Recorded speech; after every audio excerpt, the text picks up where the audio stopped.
Olá, sejam muito bem-vindas e bem-vindos ao episódio número 37 do podcast do nosso programa de rádio O Espírito do Evangelho. Aqui é Antônio Campos. E hoje, dia 18 de novembro de 2020, vamos encerrar a nossa série especial de 3 episódios sobre o Evangelho de Mateus. No episódio que abre a série, o de número 35, compreendemos que o Evangelho de Mateus foi escrito por volta do ano 80 depois de Cristo. O manuscrito atribuído a Mateus foi um best-seller entre as primeiras comunidades cristãs. Entre outros pontos, vimos ainda que o autor escreveu o Evangelho para dar sustentação aos judeus seguidores de Jesus que estavam sendo expulsos das sinagogas.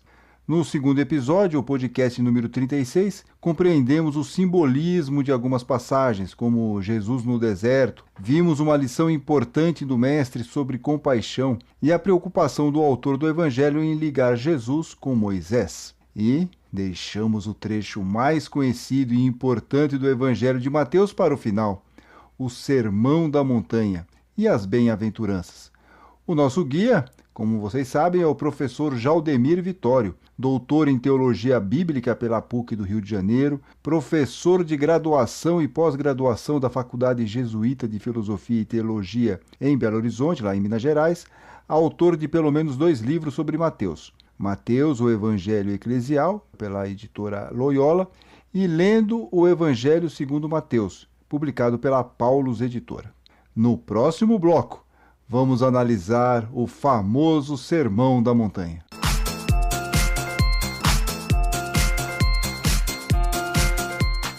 Professor Jaldemir Vitório, nos programas anteriores o senhor mostrou como o Evangelho de Mateus fala para seguidores de Jesus que estão no judaísmo. O Sermão da Montanha, que está nos capítulos 5, 6 e 7, também segue essa lógica? Seria uma releitura da lei mosaica? E o Sermão da Montanha é essa releitura, vamos dizer, com os olhos de Jesus da lei mosaica. Ali é como Moisés dando a lei no Sinai, Jesus dando a lei para o novo Israel. Sim, a simbologia, né? O Sinai e a montanha, no caso de Jesus. A montanha no Evangelho de Mateus, quando ele fala de a montanha, que ele não dá o nome, é sempre o Monte Sinai, porque os leitores da catequese dele, quando fala de montanha, é o Monte Sinai. E também uma simbologia de que quando você está no alto, você está recebendo alguma orientação superior também, né? Tem uma questão simbólica também, né? Essa simbólica da ligação entre o céu e a terra. Fora essa questão simbólica sobre a montanha e também a releitura da lei mosaica, o Sermão da Montanha é considerado o principal discurso de Jesus. Tanto que Mahatma Gandhi dizia que se perdêssemos todos os livros religiosos do mundo, mas ficasse só o Sermão da Montanha, não teríamos perdido nada. Como o senhor vê a importância do Sermão da Montanha? Para mim, o Sermão da Montanha que deveria ser o texto para fazer o teste de discípulo de Jesus. Hein? Porque esse dia eu estava falando para um grupo, eu estava dizendo o seguinte, que muitas pessoas se dizem cristãs, mas não têm substrato humano para ser discípulo de Jesus. Então, a pessoa pode ter substrato para ser católica, para ser evangélica, para ser luterana, para ser ortodoxa. Mas para você... Não vamos esquecer do espírita.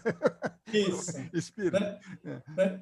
Mas aí então, veja o seguinte. Para você ser discípulo de Jesus, você tem que ter um substrato humano. Assim eu vou dar, pegando lá no Sermão da Montanha, né?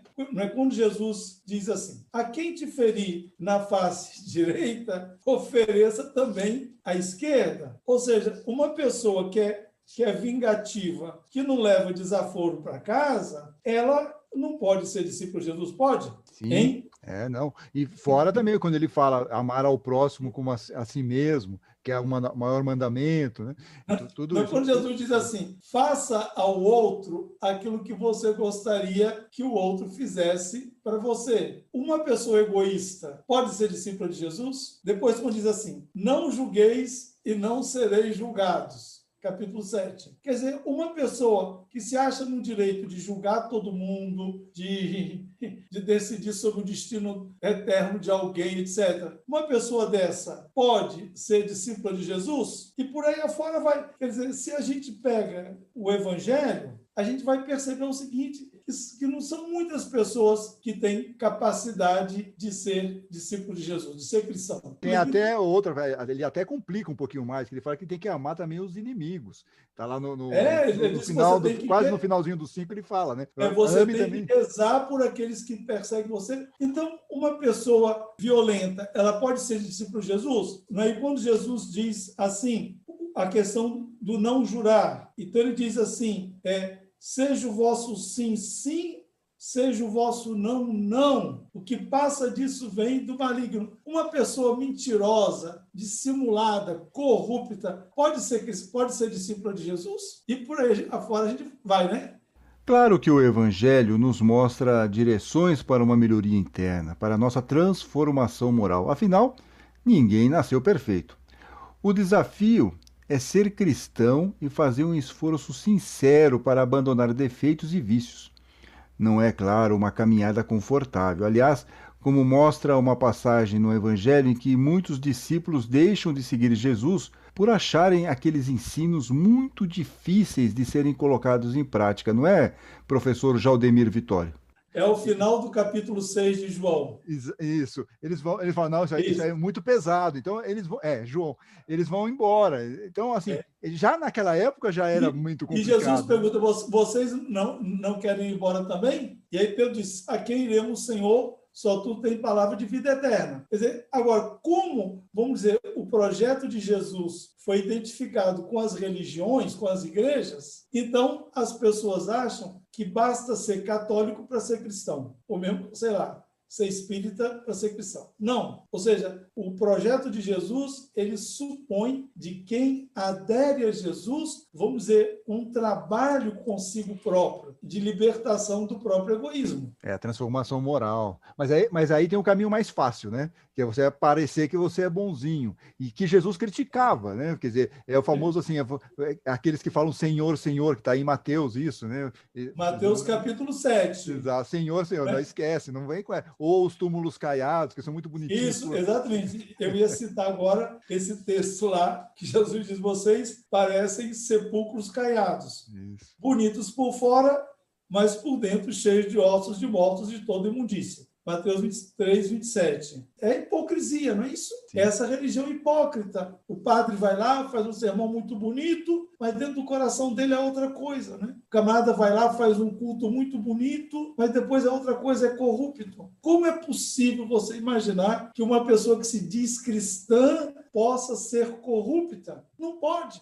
Se é corrupto, é porque não entendeu nada de Jesus. Porque normalmente os corruptos, eles roubam o que é dos pobres. Agora, como que uma pessoa que entendeu minimamente aquilo que é a proposta de Jesus, minimamente, vai tirar um tostão de quem quer que seja? Ou fazer mal a alguém, né? Uma pessoa. Ou fazer mal a alguém.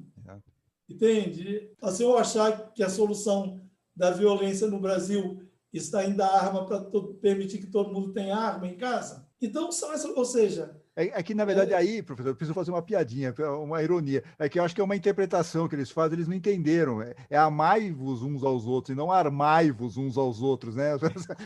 Eu tenho a impressão de que puseram uma letra a mais. Eu acho que puseram uma letra a mais no pensamento de Jesus. Agora, o Evangelho, por exemplo, o Sermão da Montanha é uma espécie de espelho para quem quer ser discípulo de Jesus. Ou seja, a pessoa tem que olhar para o Sermão da Montanha e tem que dizer, eu me vejo aqui. Mas para poder dizer, eu me vejo aqui, nem que seja de desejo, a pessoa tem que fazer um trabalho muito grande dentro de si. E aí não basta ser padre, pastor, ou do movimento A ou do grupo B. E aí, nesse sentido, Antônio, quando a gente encontra uma pessoa que realmente está fazendo a caminhada com Jesus, independentemente da opção eclesiástica dela, a gente se entende. É muito bonito, quando eu gosto muito de encontrar com pessoas assim que realmente estão fazendo um esforço. E a pertença eclesiástica é secundária. E nesse sentido, eu gostaria de citar aqui o Papa Francisco, que ele está tentando ajudar a Igreja Católica a fazer esse passo. Mas o que acontece? Ele está encontrando muita resistência. Mas resistência de quem? Daqueles que não estão minimamente preocupados nem com Jesus, nem com o projeto de Jesus. Eles estão preocupados em defender uma igreja que está na cabeça deles, que eles inventaram e que não tem nada a ver com o Evangelho.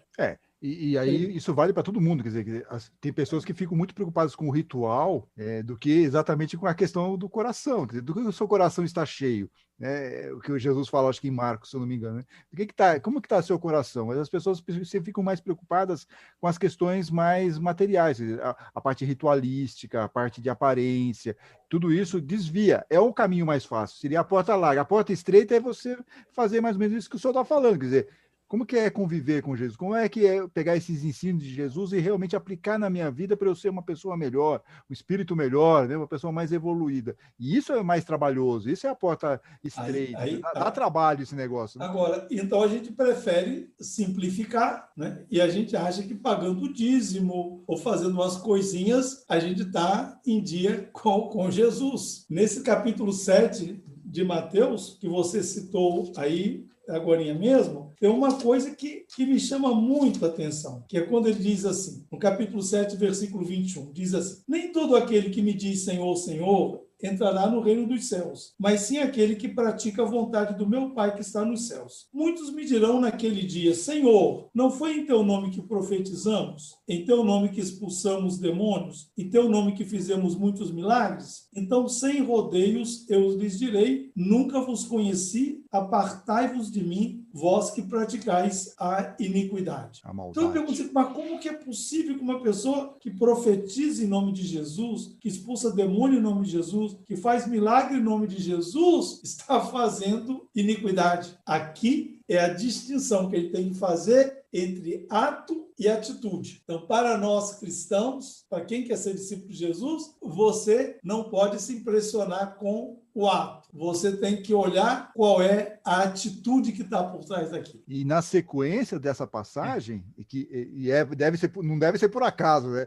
Algo pensado. Vem a passagem da casa construída sobre a rocha ou sobre a areia. Quer dizer, como é que está esse seu ensinamento de Jesus para você? Está firme com uma rocha ou está mais ou menos? Será que está construído na areia? Termina, inclusive, o Sermão da Montanha com essa parábola, né? Essa parábola, exatamente. É uma parábola. Mas aí, então, o que acontece? As pessoas, como transformaram o projeto de Jesus assim em religião, eles acham que basta fazer algumas coisas que atendiam com Jesus, né? Agora, porque se fosse assim, Antônio, o Brasil seria um paraíso, porque o nome de Jesus está de alto a baixo. Então, agora inventar essa história de cristofobia, mas isso é uma bobagem. Isso aqui, imagina falar em cristofobia no Brasil? Tem. O pessoal não faz nem ideia do que seja cristofobia. Se realmente existisse o discipulado de Jesus no Brasil, não haveria essa violência, essa corrupção, essa pobreza, essa marginalidade, essa falta de ética, esse desrespeito pelos outros. Cada dia a gente é chocado com uma coisa pior. Então, o que tem no Brasil é muita religião, é muita igreja, mas fé inspirada em Jesus você vai encontrar aqui e acolá. E talvez em manifestações muito discretas, muito escondidas, que talvez ninguém nem veja, mas é por ali que Jesus está atuando. Eu te pergunto, Jesus de Nazaré iria à marcha para Jesus? E fazer a arminha depois, com os dedos? Jamais, né? Entende? Ele ficaria feliz convivendo com aqueles pastores que todo mundo sabe que são pilantras de carteirinha, que são oportunistas, que estão preocupados consigo mesmo, com a sua riqueza. Então não adianta dizer assim que vou fazer marcha para Jesus, isso aí está resolvido. Não tem nada a ver. Mas o que eu estou falando, depois também posso falar as coisas da Igreja Católica, né? Quer dizer, basta ir à Aparecida do Norte para dizer que você tem fé com a marca, com o selo do discipulado cristão? Não. Você pode ir lá e voltar egoísta como foi. Então, o que Mateus está querendo com a catequese dele é chamar a atenção de quem quer seguir Jesus, quem quer permanecer nesse caminho, quais são as exigências. E aí, então, ele coloca de uma maneira muito precisa. E aproveitando aqui, pegando uma carona nos exemplos do professor Jaldemir Vitório, para nós espíritas é a mesma coisa. Não adianta ouvir uma exposição evangélica na casa espírita ou mesmo online, tomar passe, beber litros de água fluidificada. Não adianta nada disso se nós não fizermos um esforço para aplicar em nossa vida os ensinos de Jesus, fazer a nossa transformação moral. No próximo bloco, vamos analisar as bem-aventuranças, aquele trecho que abre o Sermão da Montanha.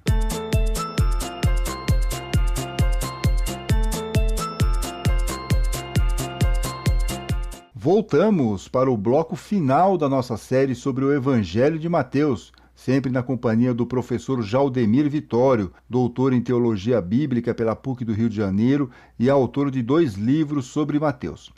E neste último segmento, vamos analisar um pouco as bem-aventuranças, aquele trecho que abre o Sermão da Montanha, no capítulo 5, versículos de 1 a 12. Professor, o que o senhor pode nos falar sobre as bem-aventuranças? A grande preocupação de Mateus é pensar o reino de Deus acontecendo na história, ou seja, aquele mundo que Deus quer acontecendo na história. E todo o evangelho dele, do começo até o final, vai ter como objetivo mostrar como se vive totalmente centrado em Deus, que é a experiência do reino de Deus. É isso, é você centrar sua vida totalmente em Deus. Isso tem a ver com Deuteronômio capítulo 6, né? O amor único e exclusivo a Deus, mas depois isso tem desdobramentos sociais. Ou seja, não é uma questão religiosa, é uma questão humana. Não é uma questão de igreja, é questão de humanidade. Com as bem-aventuranças, ele vai dar, vamos dizer, ele vai fazer 8 ou 9 ilustrações de como você vive centrado em Deus. Ou seja, as bem-aventuranças, elas não são um número fechado. Ou seja, não só tem 8 bem-aventuranças. Porque depois ele vai, ao longo do Evangelho, falar outras. As bem-aventuranças aqui de Mateus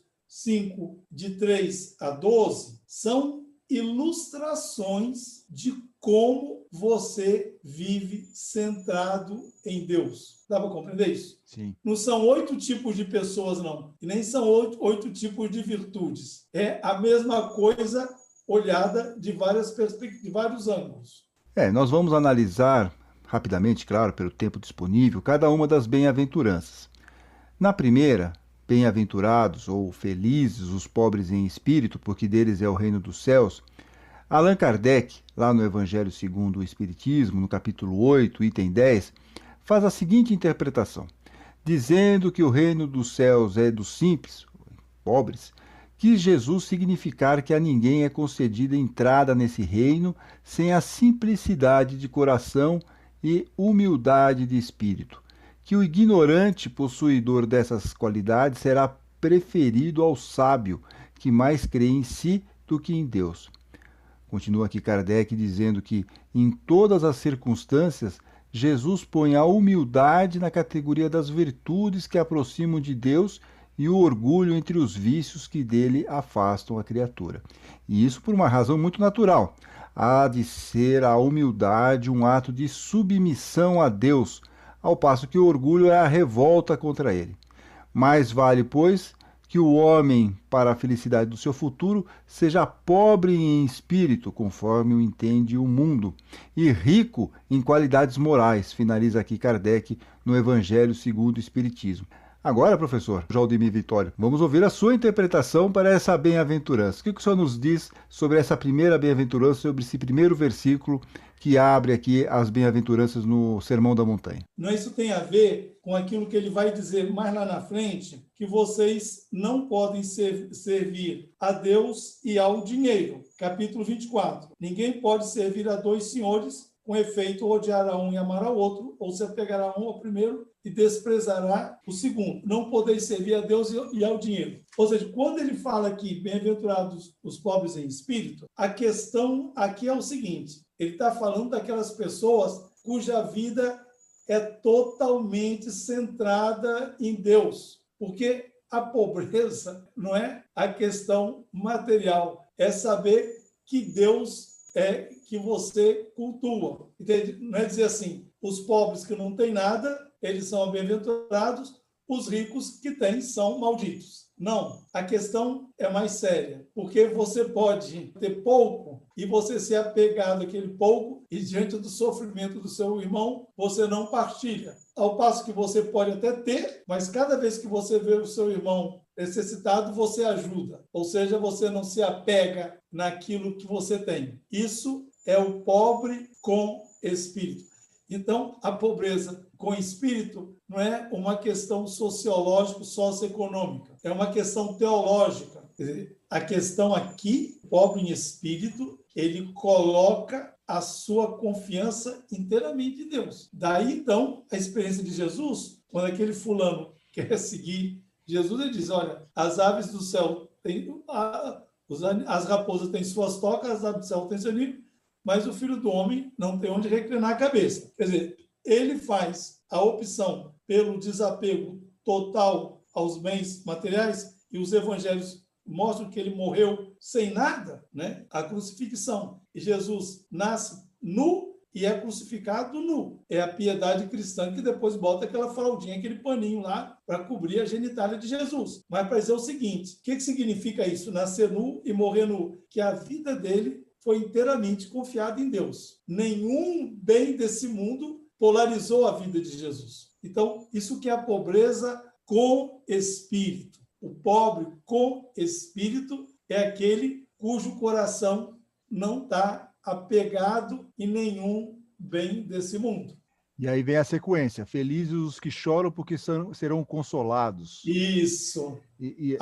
Então, exatamente aqueles que estão lutando para fazer o reino de Deus acontecer, mas são vítimas, muitas vezes, da injustiça, da incompreensão, da perseguição, às vezes até dentro da própria casa, né? Ele diz, tá bom, você fique firme, porque lá no final eu mesmo vou te consolar. Depois continua. Felizes os mansos. Os mansos. Felizes os mansos, porque herdarão a terra. Isso. Aqueles que se recusam a lançar a mão da violência para se imporem. Depois, os aflitos, os que têm fome de justiça. Tem fome e sede de justiça, porque serão saciados. Agora, mas tudo isso aí, Antônio, você tem que interpretar como ilustrações, exemplos de como você pode viver 100% centrado em Deus. Como é que o reino de Deus pode acontecer na sua vida? E quando ele fala que felizes os puros no coração, seria até uma continuidade do felizes os pobres no espírito dentro dessa explicação. Agora, isso aí, essa pureza de coração tem a ver com o capítulo 5, versículo 27. Diz assim, ouviste que foi dito, não cometerás adultério. Eu, porém, vos digo, todo aquele que olha para uma mulher com desejo libidinoso, já cometeu com ela adultério no seu coração. Então, puro de coração, aqui exatamente é o tema do adultério. Ou seja, é a questão da cobiça. A pessoa que não tem, mas ela tem segundas intenções, ela não é transparente, ela é invejosa, ela é ciumenta, ela é vingativa. Agora, mesmo que depois isso não se consume num ato, ou seja, a pessoa é vingativa e depois efetivamente vai se vingar. Mas, ou seja, o coração dela não é puro. Você não pode acreditar naquela pessoa. São os traidores, não é isso? Os hipócritas que estão te falando uma coisa e você está acreditando. Agora, mas aqui qual é o problema aqui, Antônio? O que Jesus está dizendo é o seguinte, a pessoa é hipócrita porque ela não está centrada em Deus. A pessoa é falsa porque ela não está centrada em Deus. A pessoa cultiva sentimento de inveja e de ciúme no coração porque ela não está centrada em Deus. Entendi. Então, o puro de coração, ou a pureza de coração, só é possível quando a pessoa vive realmente centrada em Deus. Se não é centrada em Deus, se o reino não acontece dentro do coração dela, não tem possibilidade de viver essa bem-aventurança. E é por isso, até dentro dessa raciocínio, quando ele fala aqui na sequência que quem são os que, felizes os que promovem a paz, aí porque eles vão ser chamados de filhos de Deus, porque eles estão, já estão entronizados, né? Quer dizer, eles entenderam qual é a mensagem e estão aplicando isso. Então, eles são realmente os filhos de Deus, porque eles estão promovendo a paz.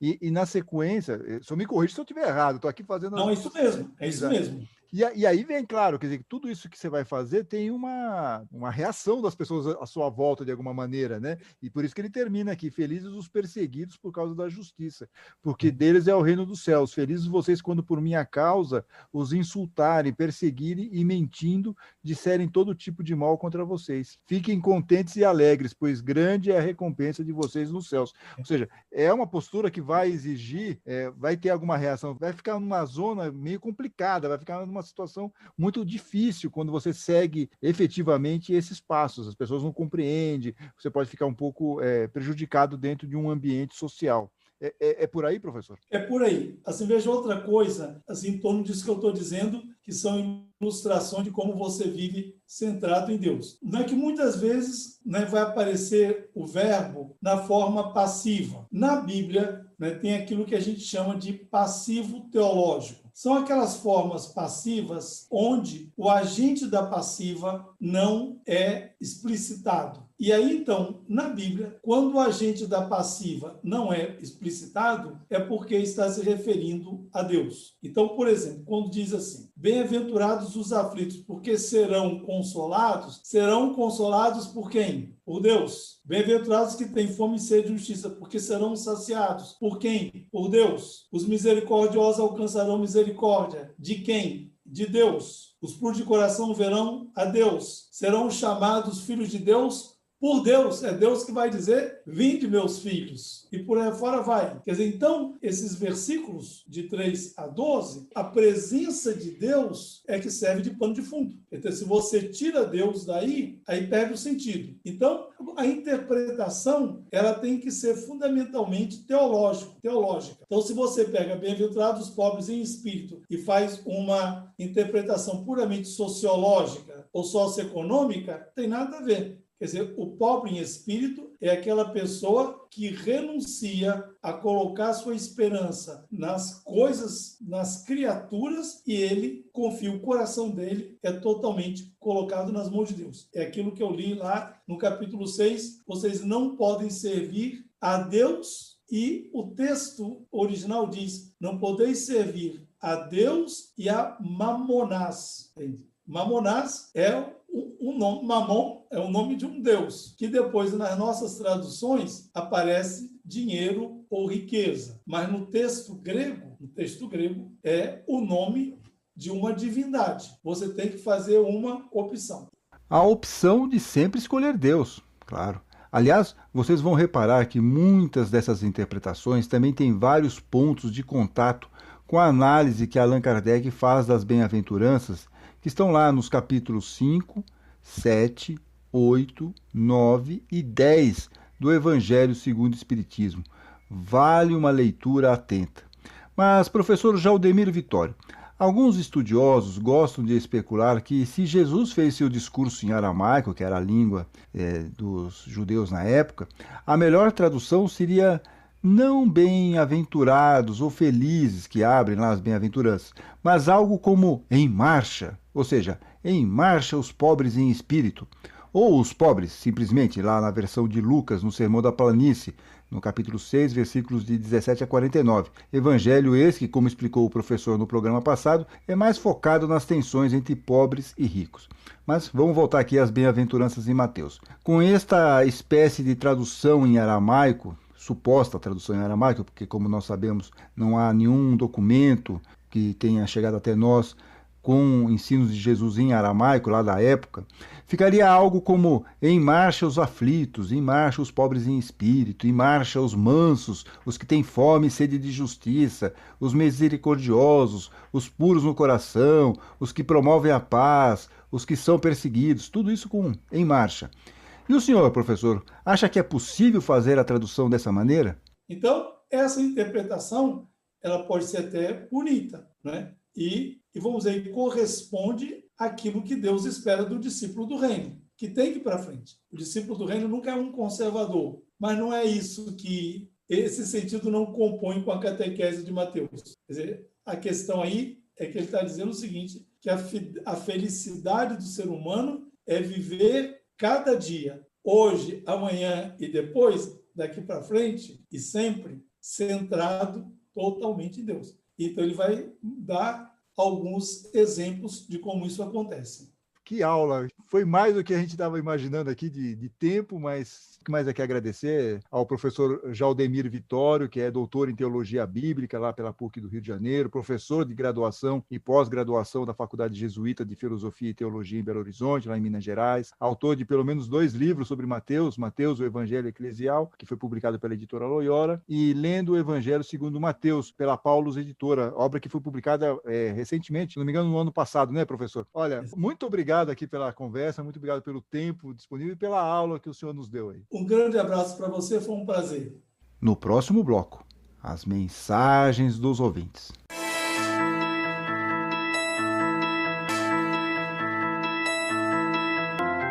Chegamos ao bloco com as mensagens de nossos ouvintes. Participe deixando um comentário em nossa página lá no YouTube, no Facebook, no Twitter. É só procurar por O Espírito do Evangelho. A atenta ouvinte Regina Domingues enviou uma mensagem muito bacana lá no YouTube. Ela diz que nunca estudei tanto, nem ouvi tantas explanações e palestras, e eu acrescento aqui, podcast também, né? Como nesta época de pandemia. Então ela nunca ouviu tantas explanações e palestras como nessa época de pandemia e confinamento. Estou aproveitando, diz ela, o tempo que antes não tínhamos. Gratidão, diz a Regina Domingues. E você tem toda a razão. Muitos estão aproveitando o tempo mais disponível, vamos dizer assim, para se aperfeiçoar. Quantos, por exemplo, não aprenderam a fazer reuniões pelo Zoom? Mas quem imaginava em 2019 que isso seria possível? É aquela velha máxima de fazer um limão uma limonada. Agora, como ouvimos o professor Jaldemir Vitório, não basta apenas ouvir. Temos que refletir sobre o que estudamos, ver o que precisamos melhorar em nós e aplicar na nossa vida, fazer as obras, dar os frutos. Também agradecemos a mensagem do santista Vitor Campos, que em homenagem ao nosso 100º vídeo no YouTube na semana passada, disse que o canal Espírito do Evangelho é 100, nota 100. Muito obrigado, Vitor. Agradecemos ainda as manifestações do Luiz Eduardo, da Tânia Russo, da Ana Maria Estevam, da Sandra Sonageri, do Ariovaldo Vieira, da Maria Cecília Rodrigues, da Ana Cristina Moura e, óbvio, da Célia Pavan. E continuem acompanhando, por favor, aqui o podcast O Espírito do Evangelho, que está disponível lá no YouTube e também nas diversas plataformas de áudio, como Spotify, Google Podcast, Apple, Castbox, Deezer, Anchor, entre outras. E até a semana que vem, quando falaremos sobre um assunto que desperta paixões, a espiritualidade nos animais. Fiquem bem, fiquem com Deus.